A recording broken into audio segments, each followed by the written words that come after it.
십계명 8번째 안식일에 관한 말씀입니다. 출애굽기 20장 8절부터 11절 말씀인데요, 제가 읽습니다. 안식일을 기억하여 거룩하게 지키라. 여세 동안은 힘써 내 모든 일을 행할 것이나 일곱째 날은 내 하나님 여호와의 안식일인즉 너나 내 아들이나 내 딸이나 내 남종이나 내 여종이나 내 가축이나 내 문 안에 머무는 객이라도 아무 일도 하지 말라. 이른 여세 동안에 나 여호와가 하늘과 땅과 바다와 그 가운데 모든 것을 만들고 일곱째 날에 쉬었음이라. 그러므로 나 여호와가 안식일을 복되게 하여 그날을 거룩하게 하였느니라. 아멘. 안식일을 기억하여 거룩하게 지키라라는 이 제4계명에는 몇 가지 의문을 제기할 수 있습니다. 첫 번째는 역사적인 문제인데요. 이스라엘 민족이 시내산에서 십계명을 받기 이전에도 안식일을 지켰는가라는 것입니다. 그런데 창세기 2장 2절부터 3절 말씀 보면 하나님이 그 일곱째 날을 복되게 하사 거룩하게 하셨으니 이는 하나님이 그날에 안식하셨음이니라 라고 기록되어 있죠. 따라서 이 안식의 관습은 창조의 시점으로까지 올라갈 수가 있습니다. 오늘 출애굽기 20장 11절 말씀도 이른 여세 동안에 나 여호와가 하늘과 땅과 바다와 그 가운데 모든 것을 만들고 일곱째 날에 쉬었습니다. 그러므로 나 여호와가 안식일을 복되게 하여 그날을 거룩하게 하였느니라 라고 기록되어 있죠. 또 안식일과 관련해서 우리가 두 번째 의문은 그것은 시행의 문제인데요. 창조와 출애굽을 기념하는 한 주의 일곱 번째 날, 한 주의 끝날이라 할 수 있겠죠. 그 일곱 번째 날인 구약의 안식일과 예수님의 부활을 기념하는 한 주의 첫날인 주일은 어떤 관계가 있는가라는 것입니다. 토마스 아퀴나스나 또는 웨스트민스터 신앙고백서에 따르면 이것은 단지 날을 세는 방식의 차이일 뿐이라고 하는데요. 따라서 그리스도인은 주일을 지킴으로써 안식일을 지키는 것이 되는 겁니다. 웨스트민스터 소요리 문답의 내용입니다. 세상 시작으로부터 그리스도께서 부활하시기까지는 하나님이 이래 중에 일곱째 날을 안식일로 명하셨고 그 후부터 세상 끝날에 이르기까지는 이래 중에 첫날을 그리스도인의 안식일로 명했다. 안식일을 지키라는 계명과 관련해서 우리가 질문할 수 있는 것은 세 번째 윤리적인 문제입니다. 주일이 기독교의 안식일이라면 우리는 그것을 어떻게 지켜야 하는 걸까요?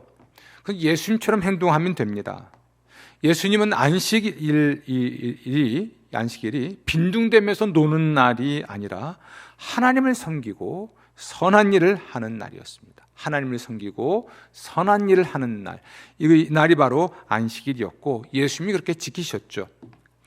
우리가 여러 가지 세상 일에서 자유롭게 되면 주님의 날에 하나님을 섬기는데 더욱 자유로울 수 있죠. 매튜 헨리는 안식일은 거룩한 일을 하기 위한 거룩한 휴일이 되었다고 말을 했습니다.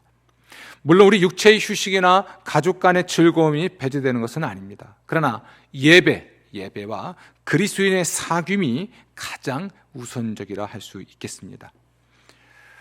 안식일을 지키라는 계명과 관련된 이 세 가지 의문에 대해서 여러 가지 논쟁이 있을 수는 있습니다. 그러나 그 근본적인 원칙은 아주 명확합니다.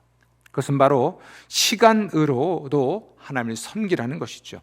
첫 번째 계명은 충심으로 하나님을 섬겨라라고 할 수 있겠고, 두 번째 계명은 정신으로 하나님을 섬겨라. 또 세 번째 계명은 말로 하나님을 섬기라라는 것이라면, 네 번째 계명은 바로 시간으로도 하나님을 섬기라고 하는 계명으로 볼 수가 있습니다.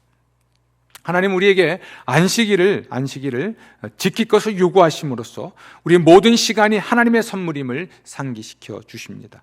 우린 이 선물을 하나님을 위해 사용하다가 하나님께 다시 돌려드려야 할 것입니다. 우린 보통 이렇게 기도하거나 찬양하죠. 내 삶을 받으소서. 이 말 속에는 나의 순간과 하루하루의 시간, 나의 모든 시간을 받으소서라는 의미가 포함되어 있습니다. 바로 이런 안식에서 제4계명에 대한 진정한 순종이 시작이 됩니다. 타고난 재능이나 물질은 하나님이 주신 선물이죠. 따라서 이런 재능과 물질의 청지기라고 하는 진리는 우리에게 잘 알려져 있습니다. 하지만 이 시간도 하나님의 선물이고 우리가 시간의 청지기라고 하는 이 진리는 충분히 강조되지 못하는 것 같습니다. 우리는 청교도들로부터 이 진리를 배울 수 있습니다. 그들은 시간의 중요성을 자주 강조했습니다. 바울도 말하기를 그런즉 너희가 어떻게 행할지를 자세히 주의하여 세월을 아끼라 때가 악하니라 라고 말을 했습니다. 바울이 말한 세월은 순간이나 혹은 기회를 의미합니다. 때는 바울의 시각에서 보면 여전히 악하죠. 이 세대가 악하다는 얘기입니다. 다시 말해서 사탄의 유혹과 적대 행위로 가득합니다. 사탄은 모든 순간이 잘못 사용되는 것을 보려고 합니다. 하지만 우리는 매 순간을 의미 있는 시간으로 만들어서 하나님께 돌려드려야 합니다. 어떻게 가능할까요? 서두른다고 해서 될 일은 아닙니다. 하나님이 명령하신 방식에 따라서 그렇게 해야 하겠죠. 잠자는 시간, 가정생활, 생업, 가정일, 기도나 기분 전환 이런 것들 꼭 필요한 일을 해야 하겠지만 하나님이 명령하신 리듬대로 우리는 해야 할 것입니다. 그러니까 우리가 일주일 중에 하루인 오늘날은 우리 주일이겠죠. 예수께서 부활하신 날을 기념하는 그 주의 날을 하나님께 구별하여 드리면서 그날 좀 쉴 수도 있고 가족과의 시간을 보낼 수도 있지만 근본적으로 하나님을 예배하고 하나님을 섬기는 일과 성도의 교제에 힘을 써야 하겠죠. 이렇게 함으로써 우리는 시간에 지배받지 않고 시간을 지배하는 사람이 될 수가 있습니다. 오늘날 이 주일 성수와 관련해서 많은 이견들이 존재하는 것 같습니다. 사실 예수님께서 제정하신 예식이 있다면 그건 성찬 예식인데요. 이 성찬 예식과 관련해서 예수님은 이렇게 말씀하셨습니다. 이것을 행하여 나를 기념하라 라고 말씀하셨어요. 그러면서 그것을 행함으로써 무엇을 하게 되는 거냐면 예수님의 죽으심을 예수님 다시 오실 때까지 전하는 것이다 이렇게 말씀하셨습니다. 그러면 성찬 예식이 예수님의 죽으심을 기념하고 전하는 것이라면 예수님의 부활을 기념하고 전하는 것은 무엇일까요? 네, 맞습니다. 그것은 바로 주의 날을 구별하여 지키는 것입니다. 예수님이 부활하신 것을 또는 예수님의 부활을 경축하고 기념할 뿐 아니라 예수님 다시 오실 때까지 예수의 부활을 전하는 것은 주의 날을 구별하여 지키는 것이죠.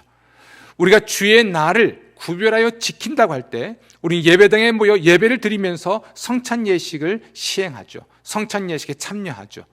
우린 주의 날, 이 주일날 또 우리 그리스도인들의 안식일을 할 수 있는 주의 날에 예배당 예배로 공동체로 모여 하나님을 예배하다가 성찬에 참여함으로써 예수님의 죽음과 부활을 예수님 다시 오시는 그때까지 전하는 사람이 되는 것입니다. 성도 여러분, 안식일을 구별하여 지키는 것, 이것이 우리 시대의 주일 성수와 아주 중요한 관계가 있다는 것을 명심하시고 주일을 구별하여 지키시되 주일 공동체 예배에 헌신하시면서 반드시 성찬에 참여하십시오. 그날 우리는 하나님을 예배하고 또한 성도와 교제하면서 천국을 경험할 수 있게 될 것입니다. 하나님의 평강이 함께 하시길 기원합니다. 고맙습니다.